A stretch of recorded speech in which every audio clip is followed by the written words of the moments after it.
Welcome to The Terrible Take, a mini podcast telling Steelers Nation what's on our mind. I'm Dave Bryan. Hi, I'm Melanie Friedlander, and welcome to my Terrible Take, coming at you every Sunday courtesy of Steelers Depot.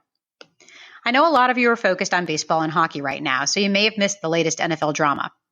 Last Wednesday, the league sent a memo to the teams outlining the rules for the offseason programs. That isn't a big deal except for one thing. The players are not on board, and the NFL has decided to impose those rules anyway. Ladies and gentlemen, welcome to the Old West. We have a real, genuine standoff. The league's offseason program for 2021 will be a total of 9 weeks, and all of it is technically voluntary except for one mandatory minicamp. But voluntary isn't always voluntary in the NFL. The program is 3 phases. Phase 1 is all virtual meetings and no on-field work, which is what the players want. Phase 2 is only 5 days.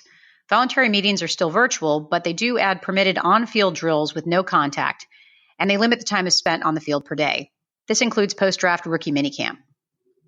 Phase 3, which is the longest, May 24th through June 18th, is more traditional and will include the normal 10 days of OTAs, as well as mandatory minicamps. Meetings during this phase can be virtual or in person using the COVID-19 rules that were established last year. According to the NFL Network's Tom Pelissero, the NFLPA didn't agree to this new plan. The league has the upper hand based on the CBA, so they can enforce this. The question is, will they, and how hard will the players push back? The NFLPA has already tweeted separate statements from the players of 19 different NFL teams stating that they will exercise their right not to participate in voluntary in-person activities, but they will be responsible for off-season training individually. That's nearly 2/3 of the teams, and I expect more will follow. Even the Ravens players joined in this group in direct contradiction to their head coach, John Harbaugh. Steelers defensive captain and team rep Cam Hayward was not shy about letting everyone know how he feels about this. Check out his Twitter thread from April 9th, and you'll see him make the argument for virtual training only throughout the entire offseason, which he says worked just fine last year and resulted in fewer injuries across the league. He also advised rookies and free agents to reach out to vet players so they can get up to speed. As you recall, a lot of players got together to work out and practice on their own last year. Hayward finished with a strong statement. It's all voluntary, but fellas, don't let them fear you into showing up. All I'm saying is our safety and health should be at the top of the line. Another angle to consider is that 203 players have workout bonuses in their contracts, and some of those are big money incentives.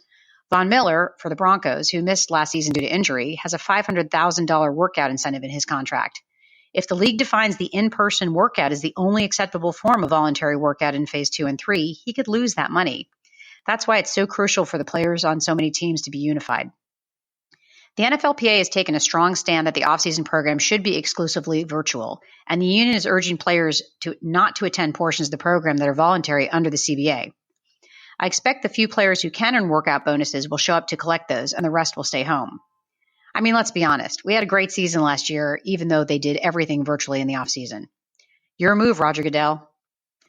That's my take. Thanks for listening, and please follow me on @GirlSurgeon. And always check out @Steelers Depot and SteelersDepot.com for the latest and greatest Steelers news. Thank you. Be sure to follow us at SteelersDepot.com and check out episodes of The Terrible Take every weekday at 5 p.m. Eastern Time. And check out The Terrible Podcast with myself and Alex Kozora every Tuesday and Friday.